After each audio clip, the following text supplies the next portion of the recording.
My neighbor tried to ruin me with lies. I made sure he lost everything.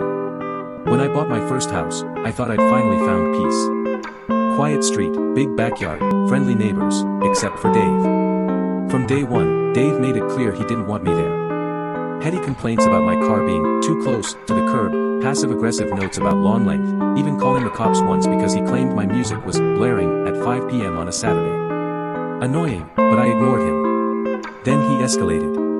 I work from home in IT.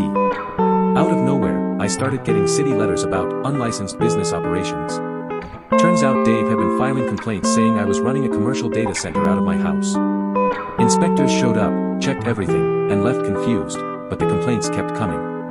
Next, I got a visit from animal control. Someone, guess who, reported that my dog was aggressive and biting kids. Total lie. My dog is a golden retriever who's terrified of butterflies. The final straw. Dave called my employer's anonymous ethics hotline claiming I was misusing company equipment for side hustles. I almost lost my job over that investigation, until IT traced the bogus evidence back to an IP address registered to Dave's Wi-Fi. That's when I decided playtime was over. I started with a paper trail. Every letter, every visit, every false report, all logged, scanned, and time-stamped. I filed FOIA requests and confirmed dozens of complaints, all from Dave.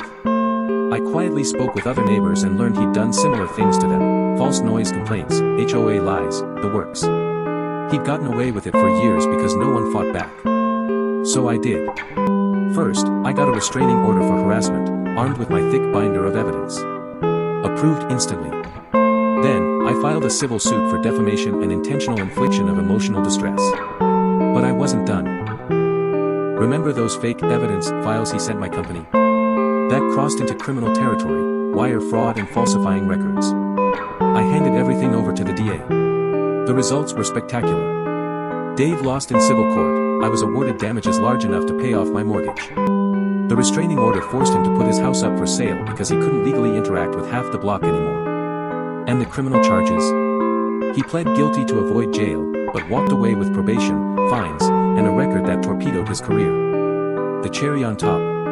His wife left him halfway through the mess. She actually apologized to me on her way out, saying she begged him to stop years ago. Now when I sit on my porch with my golden retriever, I enjoy the quiet.